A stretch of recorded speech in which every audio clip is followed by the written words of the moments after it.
Buen día, iglesia. Acá estamos un domingo más en una reunión, en una nueva reunión digital, en un momento raro, distinto para todos. Estarán todos en sus casas, por el horario supongo que desayunando. Los invito a separar un ratito de este domingo para poder escuchar un poco de la palabra de Dios y poder cantarles un poco, poder cantarle a Dios un poco acerca también de lo que creemos. En este momento particular entendemos que yo entiendo que Dios es donde más fuerte se hace en todos nosotros y en donde lo que tanto decimos creer y tanto pregonamos que creemos y queremos vivir es un buen momento para vivirlo, así que los invito a que separen este ratito para poder hacerlo y que le cantemos juntos como iglesia a nuestro Dios sobre lo que Él es para nosotros, en un momento donde podemos decir y declarar que Él es nuestra roca. Así que los invito a sumarse.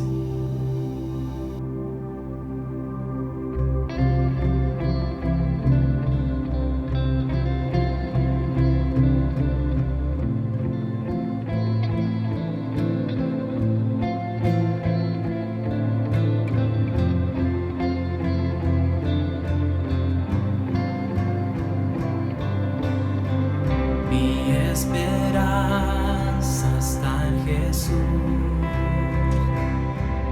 en su justicia y en la cruz. De nadie más dependeré, solo en su nombre confiaré.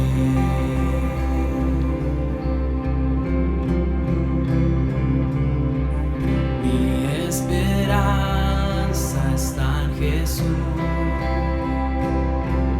en su justicia y en la cruz. De nadie más dependeré, solo en su nombre confiaré. En Jesús solo mi roca es, sobre la tempestad Él es Rey.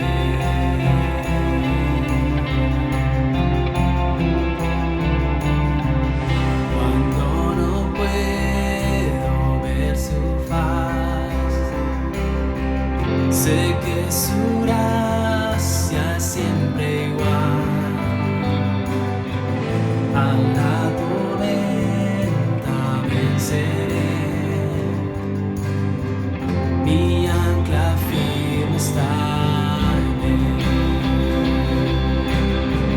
Mi ancla firme está en Él.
sin mancha ante Él vendré, justificado por la fe.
Insaciables son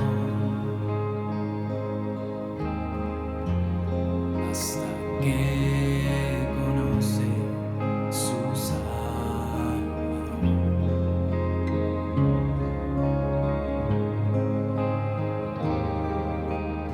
Tal y como somos nos amó, hoy nos acercamos sin temor.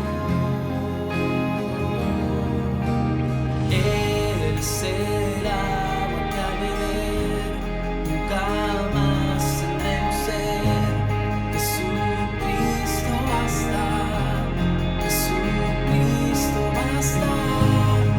Castigo recibió, su herencia me entregó. Jesucristo basta, Jesucristo basta.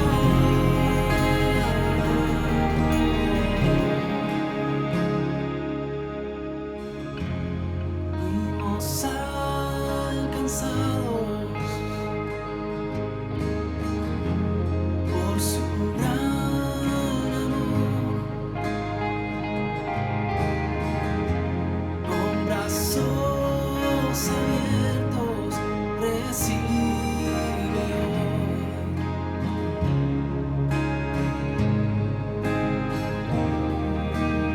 Tal y como somos nos amó,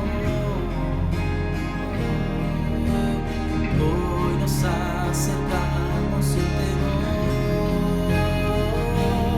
Y Él es el agua que al beber nunca más tendremos sed. Jesucristo basta, Jesucristo basta. Castigo recibió, su herencia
esperanza fiel.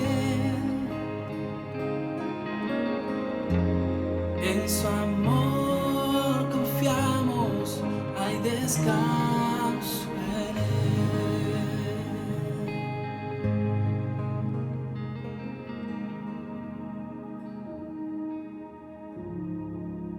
Muy buenos días, queridos hermanos, queridas hermanas. Qué hermoso que es en este primer día de la semana poder estar juntos para celebrar la Cena del Señor. Qué hermoso es poder juntos como iglesia, tal vez no unidos hoy en el templo, por razones obvias, pero sí unidos en un cuerpo, porque Jesucristo lo hizo posible por medio de su Espíritu Santo. Así que en esta mañana vamos a celebrar la Cena del Señor, unidos, con gozo y con alegría, sabiendo que Cristo Jesús pagó el precio infinito que deberíamos pagar nosotros. Él lo pagó siendo obediente, como dice la palabra, obediente hasta la muerte y muerte de cruz. Así es que en esta mañana quiero hacer un pensamiento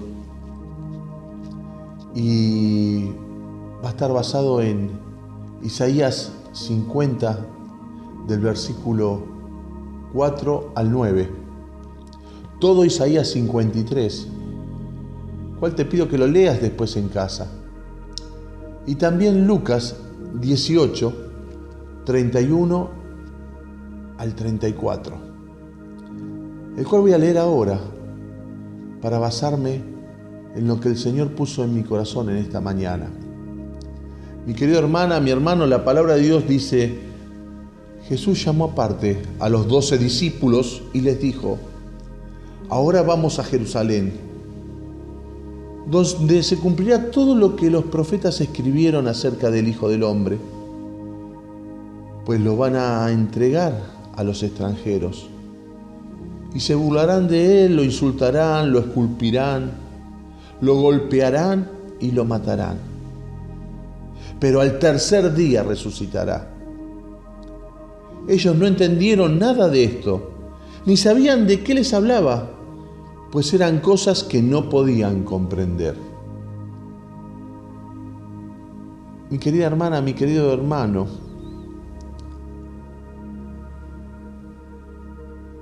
al ver lo que el Señor Jesucristo sufrió, antes predicho por los profetas, y vemos cómo Él mismo anuncia lo que iba a padecer antes de morir. Los golpes, los azotes, los escupitajos que le dieron a nuestro Señor, las burlas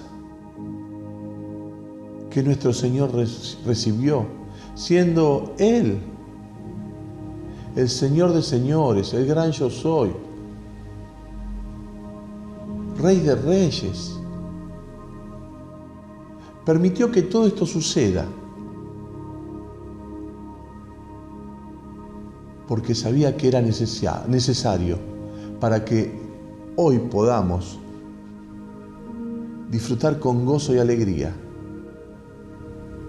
la salvación que tenemos, para que nosotros podamos gozarnos y alegrarnos de que nuestros nombres están puestos en el libro de la vida, de que tenemos una vida eterna. Y a veces es muy fácil empezar a decirlo, pero al ver el costo que tuvo nuestra libertad, no cabe duda que damos gracias a nuestro Dios.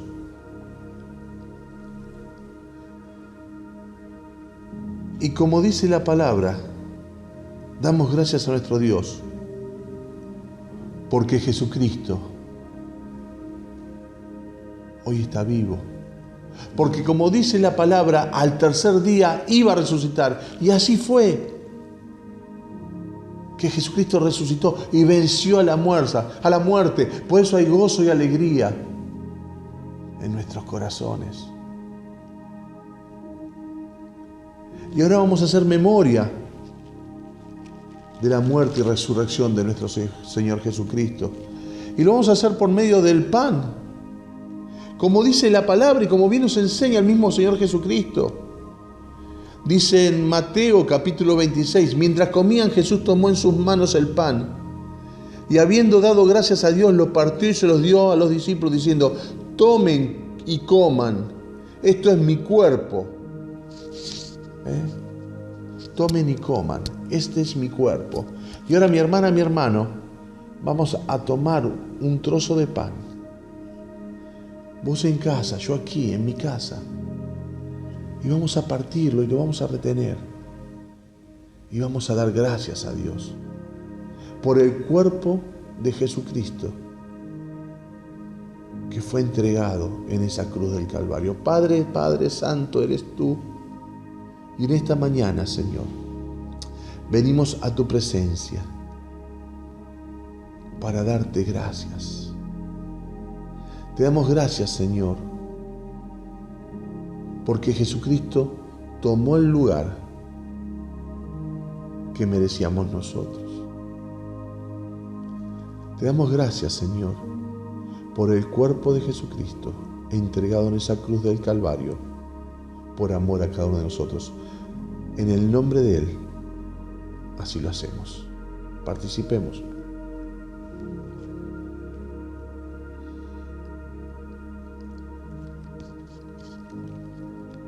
Dice también, luego tomó en sus manos una copa y habiendo dado gracias a Dios, se la pasó a ellos diciendo, beban todos ustedes de esta copa, porque esto es mi sangre, con la que se confirma la alianza, sangre que es derramada en favor de muchos para perdón de sus pecados. Pero les digo que no volveré a beber de este producto de la vid hasta el día en que beba con ustedes el vino nuevo en el reino de mi Padre. Queridos hermanos, ahora vamos a beber de la copa y vamos a dar gracias por la sangre de Jesucristo derramada en favor nuestro. Señor, gracias. Gracias por tu amor, gracias por tu misericordia. Y ahora que vamos a beber de la copa, Señor, queremos darte toda la gloria y decirte gracias, Señor Jesucristo, porque tomaste nuestro lugar y esa lanza clavada en tu costado la merecíamos cada uno de nosotros, pero en tu amor y misericordia tú lo tomaste y derramaste tu sangre, la cual nos limpia y nos limpiará de todo pecado. Vamos a beber de esta copa, haciendo memoria de ti. En el nombre de Cristo Jesús. Amén. Participemos.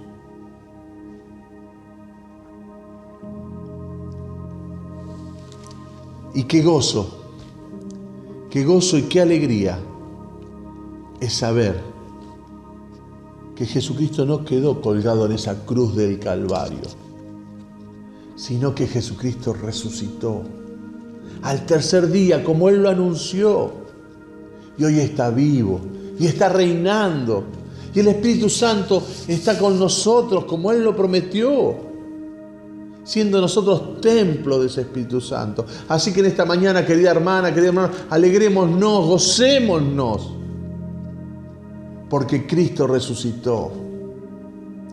Así que hermana, mi hermano también, apartemos para aquellos que tanto necesitan. La iglesia sigue viva.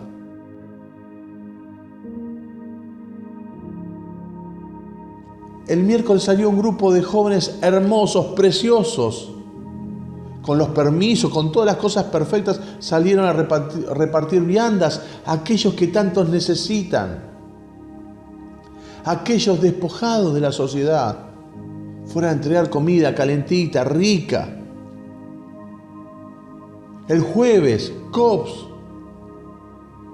entregando alimentos en sede de calle Libertador, entregando alimentos a aquellos que necesitan de la iglesia. La iglesia sigue viva, mi hermana, mi hermano. Seguimos adelante, seguimos saltando estos problemas que hay. Fueron llevados también a hogares que necesitaban alimento y no podían venir hasta la iglesia. Fueron llevados bolsones de comida. Seguimos adelante, mi hermana, mi hermano. No va a haber pandemia que nos detenga. Porque si Cristo está con nosotros, ¿quién contra nosotros? Así que te animo a que sigas bendiciendo a aquellos que necesitan. Los pastores estamos a tu ayuda para bendecirte, para cuidarte. Llama a la iglesia si estás con una necesidad. Llama al teléfono celular de la iglesia en horario de secretaría y pedí que te den para hablar con uno de los pastores. No estás sola, mi hermano, mi hermano. Queremos acompañarte en todo momento. No sabemos cuánto va a durar esto, pero la iglesia del Señor no se detiene. Porque Jesucristo está vivo. Porque Jesucristo está reinando. Así que en esta mañana gocémonos y alegrémonos en Él. En Él, mi hermana, mi hermano. No le aflojes. Busca de su espíritu, busca de su guía. Dios te bendiga en esta mañana y puedas tomar de su palabra y ser agente de bendición. En el nombre de Cristo Jesús. Amén. Hola familia, hola iglesia, qué bueno es que podamos estar juntos. A pesar de las distancias, podamos en un mismo espíritu, con hambre y con sed de lo que Dios quiere hablarnos, podemos estar juntos en este tiempo tan especial que nos atraviesa como iglesia, como sociedad. Sin duda, un tiempo raro, parece haber sido sacado de una película, y esta realidad nos atravesó de un día para el otro, y el quédate en casa se convirtió en una de las frases más repetidas en estas últimas semanas. Entiendo que para muchos de nosotros significó un cambio rotundo en las formas, en nuestros trabajos. Hubo que aprender el cómo trabajar desde casa, pero entiendo también que para otros pudo haber significado un golpe rotundo al mentón, y una crisis económica en la economía familiar y el no saber qué hacer frente a esta pandemia. Las noticias siempre son malas. Parece que el temor, el miedo nos invade, y qué importante es que en este tiempo podamos encontrar la voz de Dios, podamos escucharla y podamos tomarla para nosotros. Sin duda que este tiempo en casa modificó todas las rutinas, modificó los planes en el corto plazo, y cuando pienso justamente en esto de estar en casa, de estar en familia, pienso en que cada familia es un mundo y que cada familia tiene sus particularidades y que cada familia tiene sus códigos, sus anécdotas, tiene sus problemas. Cada familia es un mundo, cada casa es un mundo. En esta mañana quiero que juntos podamos ir a visitar algunas casas. Obviamente siempre desde nuestra casa. Vamos a hacer un recorrido virtual a través de la Biblia, visitando algunas casas. En el Evangelio de Lucas, desde el principio hasta fin, podemos encontrar varios lugares, varias casas, varias familias que quieran en esta mañana enseñarnos algo de parte de Dios. Pero antes de ir a la Biblia, antes de abrirla y de leerla y de compartir, quiero pedir a Dios que sea Él quien nos guíe, que sea Él el que hable, que que sea el Espíritu Santo el que abra nuestros ojos para poder entender. ¿Me acompañas?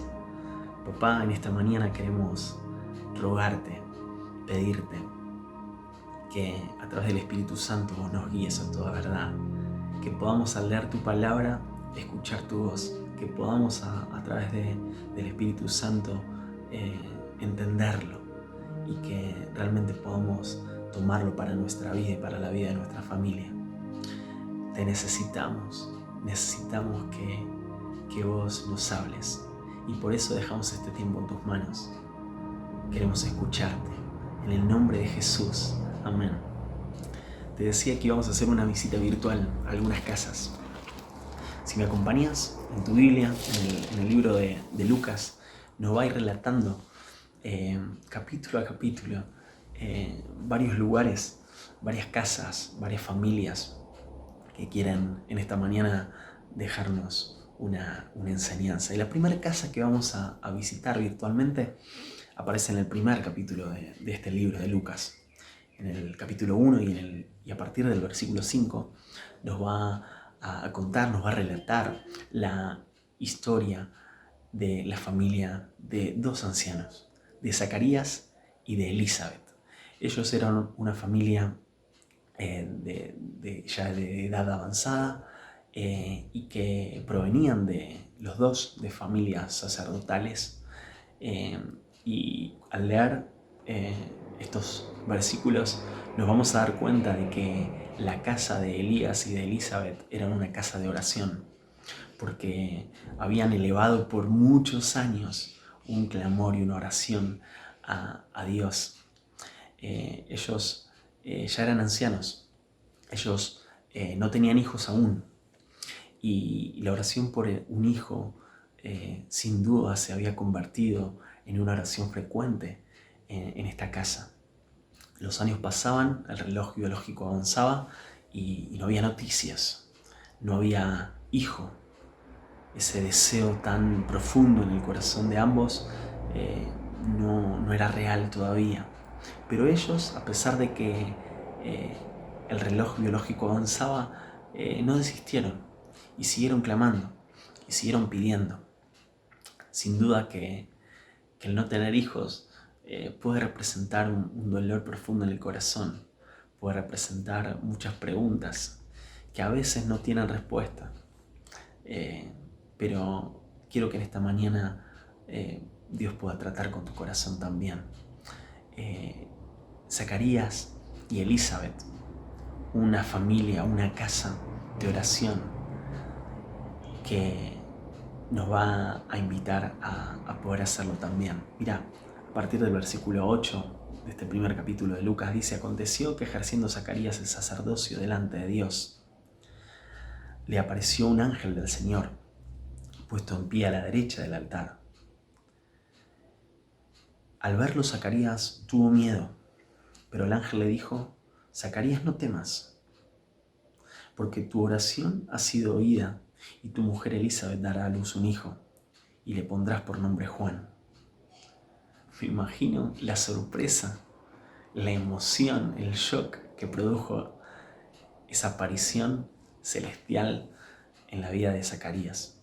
Él estaba oficiando su servicio delante de Dios y un ángel le va a comunicar que la oración que por tantos años habían hecho junto con Elizabeth ha sido oída y contestada, y que el hijo que tanto deseaban iba a llegar.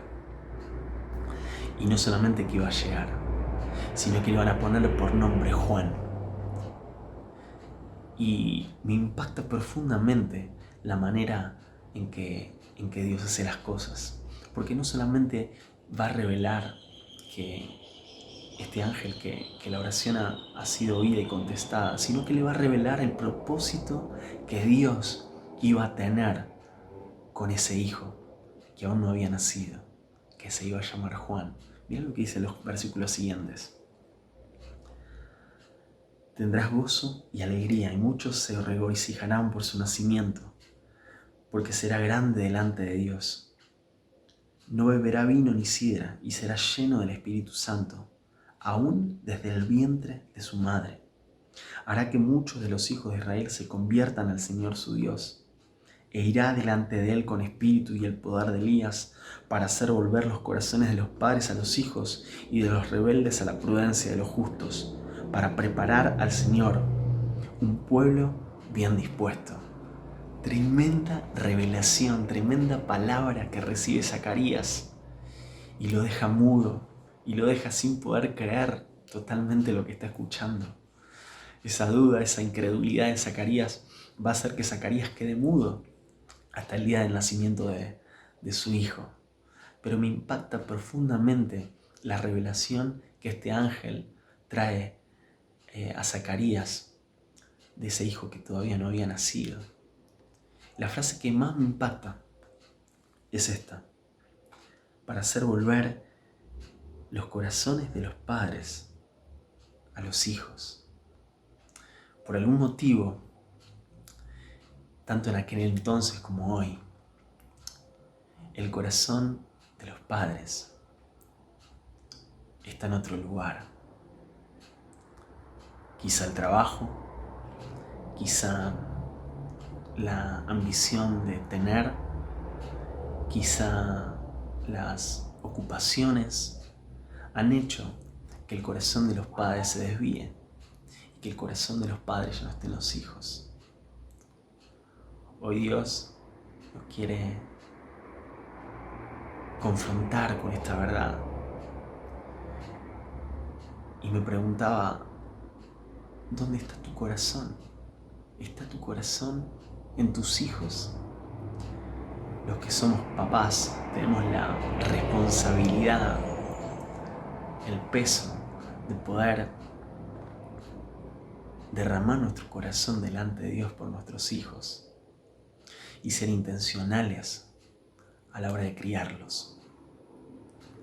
Sin duda que cuando esta noticia tan impactante y tan tremenda llegó, y ese hijo tan esperado y tan orado llegó, Elizabeth y Zacarías fueron intencionales.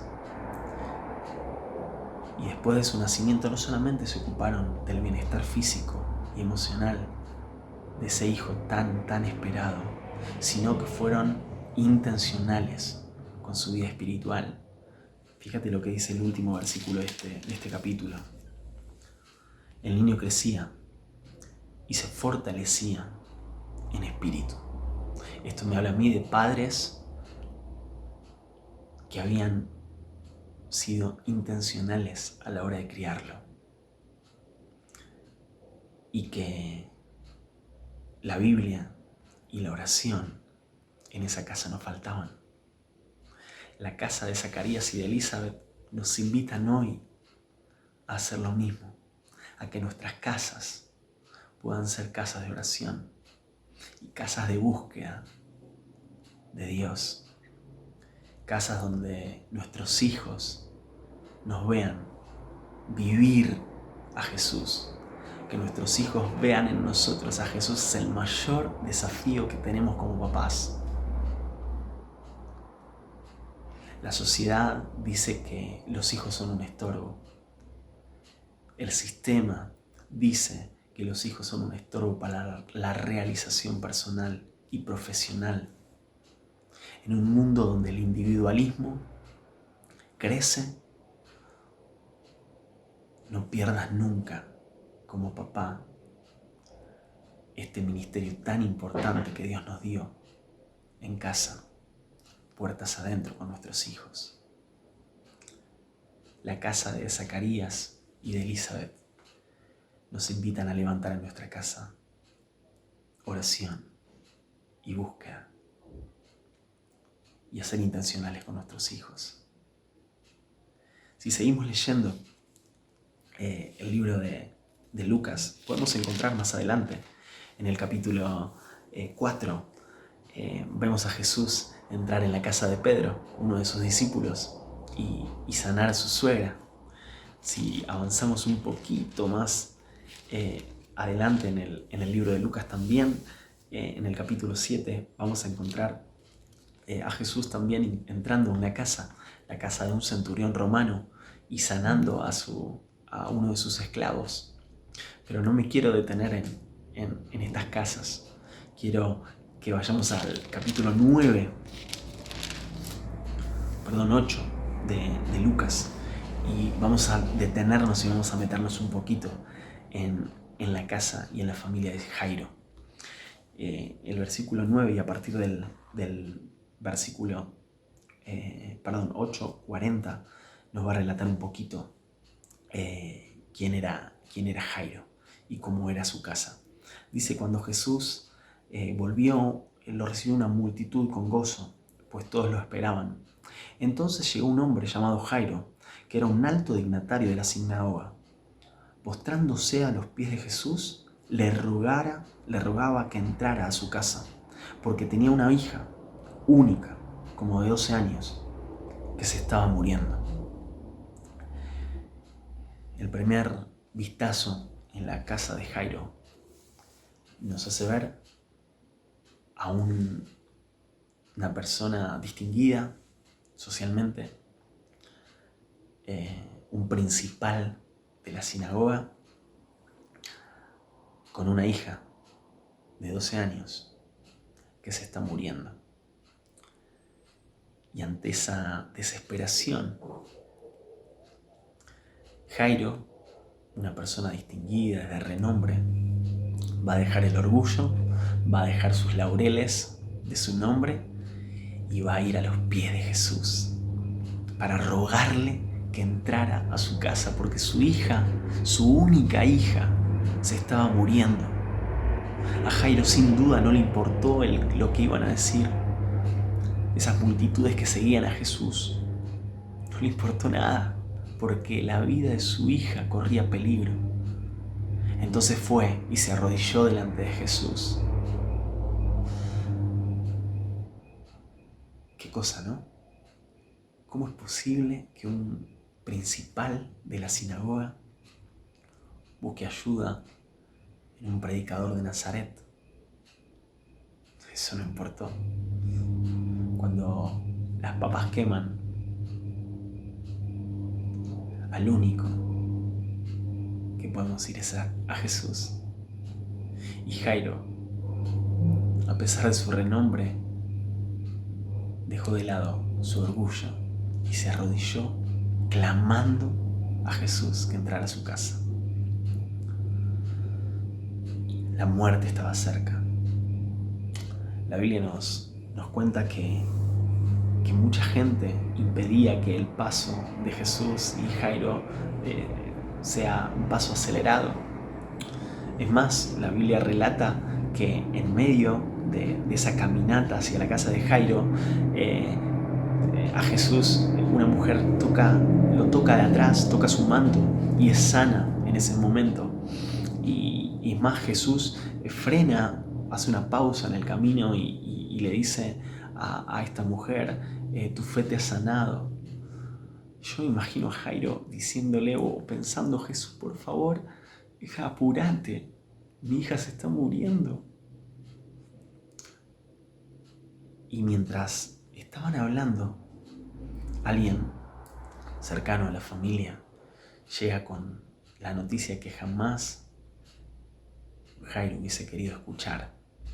Ya está, Jairo, déjalo al maestro. Tu hija ya murió, no hay nada que hacer. Me imagino esos segundos después de esa noticia. Se pone en pausa todo, el shock, la mente en blanco de Jairo lo deja helado la noticia. Pero mira lo que dice Jesús.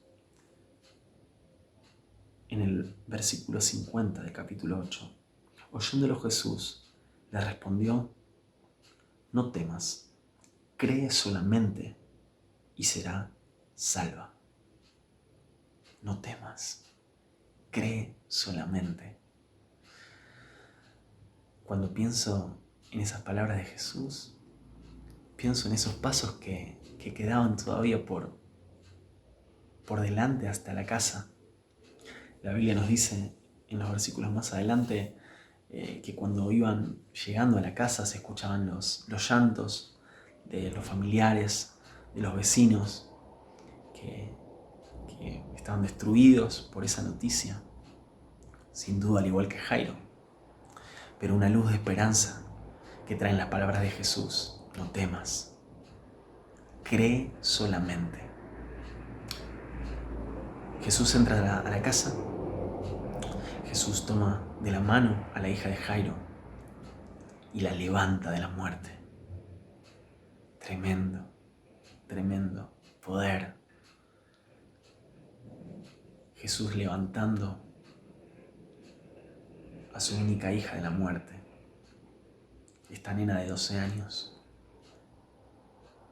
Y cuando pienso en eso, pienso en que muchas veces en casa hay cosas que pueden estar muriendo o que directamente están muertas. Pienso en la relación de un papá con un hijo, o la relación entre hermanos, o la relación entre cónyuges que pueden estar pendiendo de un hilo, que pueden estar muriendo. Pienso en ese hijo que se alejó de Dios y que su vuelta parece imposible. La casa de Jairo es la casa de la resurrección, porque Jesús se especializa en esos casos que son imposibles. Tenemos que seguir clamando. Jesús puede levantar algunas. A veces pensamos que es imposible, pero Él puede levantar situaciones que parecen muertas. Ese es Jesús, que sigue teniendo el mismo poder hoy para sanar, para restaurar, para levantar esas situaciones que parecen muertas. No temas, cree solamente. Si seguimos avanzando en el Evangelio de Lucas, vamos a encontrar también la casa, por ejemplo, de sus amigos, de María y de Marta, en Betania. Una casa a la que Jesús asistía con frecuencia. Le gustaba pasar tiempo ahí con sus amigos. Pero no me quiero detener en la casa de Marta y de María. Si seguimos atravesando todo el libro de Lucas, vamos a encontrarnos también con algunas otras casas. Pero no nos vamos a detener en ninguna de ellas. Nos vamos a encontrar con la casa de Zaqueo, por ejemplo. Y esa invitación de Jesús, y esa llegada a la casa de Zaqueo. Aquella vez Zaqueo abrió la puerta a Jesús y la salvación y la restauración llegó a su casa, a su vida, a su familia. Pero quiero que vayamos al último capítulo de este libro, que es el capítulo 24 de Lucas. Y ahí vamos a hacer nuestra última parada, mirando un poquito la última familia y la última casa. En el capítulo 24 y en el versículo, a partir del versículo 13, el contexto me habla de que en esos últimos días a Jesús lo habían crucificado, Jesús había muerto, y Jesús había vencido a la muerte.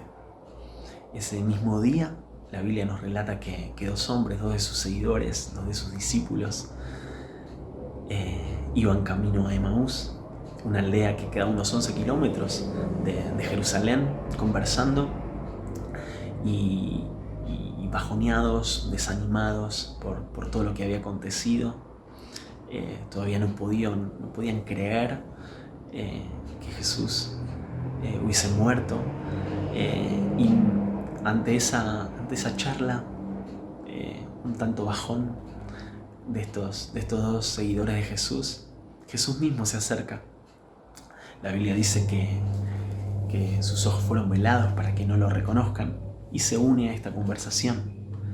Y Jesús les pregunta el por qué están tan bajoneados, qué es lo que pasa. Y ellos le dicen, pero ¿de dónde sos? ¿No te enteraste todo lo que pasó en estos últimos días? Y Jesús va a empezar a revelar lo que estaba escrito en la Biblia respecto del mismo, lo que habían escrito los profetas, que el Mesías debía padecer.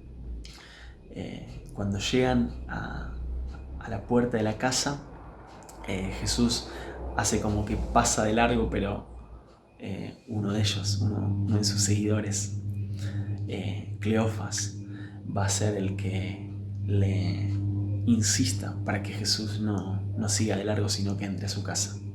Dice el versículo 28, llegaron a la aldea donde iban y él hizo como que iba más lejos, pero ellos lo obligaron a quedarse. Quédate con nosotros, porque se hace tarde, el día se ha declinado.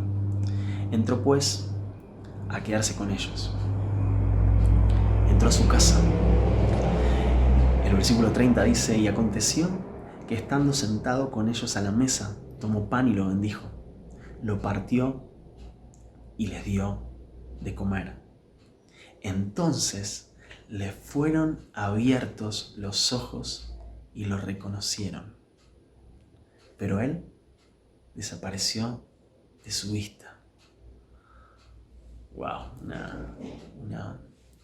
una toma, un primer acercamiento a esta casa de Cleofas. Ellos entraron a su casa cargando ese desánimo, esa desilusión, esa incertidumbre, ese pesar. Y Jesús se encargó de transformar esa incertidumbre en confianza. Porque cuando fueron abiertos sus ojos y se dieron cuenta de que era Jesús el que estaba con ellos, Jesús desapareció. Pero les dejó los ojos abiertos, el entendimiento de que todo lo que había pasado había sido parte del plan de Dios. Y esa desilusión se transformó en esperanza. Esa desilusión se transformó en un porvenir. La casa de Cleofas me muestra a mí un Dios cercano. La casa de Cleofas me muestra a mí a un Jesús que entra a nuestra casa cuando nosotros le abrimos la puerta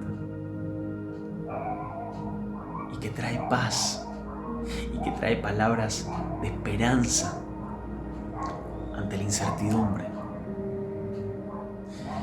y trae paz, una paz que sobrepasa todo entendimiento. Pero es la paz que Jesús trae cuando nosotros lo dejamos entrar a nuestro hogar y lo hacemos parte de nuestra casa, de nuestro día a día. Terminamos el recorrido por estas 3 casas que visitamos hoy. Sin duda, todo lo que el mundo y el sistema ofrece es dañino para la familia.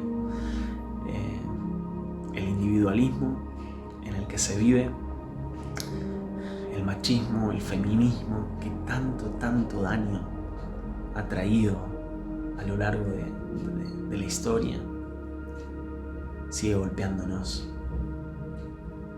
Pero un Dios que se hace presente, un Dios que sigue teniendo planes de bien para nosotros y para nuestras familias. Sin lugar a duda es un tiempo para estar en casa. Sin lugar a duda es un tiempo para abrazar a nuestra familia, para poder orar juntos, para poder buscar a Dios. y que en este tiempo tan especial nuestras casas sean casas de oración y de búsqueda. Sean casas donde podamos orar a Dios de una manera sobrenatural, levantando aquellas cosas que parecen muertas. Sean casas donde invitemos a Jesús todos los días a que esté con nosotros, a que traiga palabras de bien, a que creen en nuestras casas ambientes de paz, de amor, de perdón. Sin duda que es un mensaje de parte del corazón de Dios para nosotros, para este tiempo. Que no llegue el final del día sin habernos tomado el tiempo en familia de orar y de buscar a Dios. Si sos el único que cree en Jesús en tu casa, clama de manera especial, porque la salvación a tu casa va a llegar por vos. Y por lo que vos manifiestes ese amor que Dios derramó en tu vida y en la mía. Yo te quiero invitar a orar, que podamos orar y clamar en este tiempo especial por nuestras familias. Papá, te agradecemos por este tiempo y por esta palabra que nos confronta y nos desafía a vivir este tiempo tan particular. Pero queremos orar por nuestras familias, por nuestros hogares, para que nuestros hogares sean casas donde vos te manifiestes con poder, donde vos nos hables, donde tu nombre va a ser exaltado. Queremos pedirte que hagas de nuestras casas casas de oración, casas de búsqueda y de clamor, casas que te dan lugar a vos para tu obrar sobrenatural, casas que te abren la puerta y quieren escucharte y quieren más de vos. Te alabamos y bendecimos tu nombre y queremos quedar en tus manos. En el nombre de Jesús. Amén y amén. Sin duda, Dios quiere levantar una iglesia conforme a su corazón. Dios quiere levantar una iglesia que esté formada por casas y familia que lo pongan a Él en primer lugar. Te animo y te desafío a que podamos transitar este tiempo buscando más de Dios para nosotros, para nuestras familias. Que Dios te bendiga.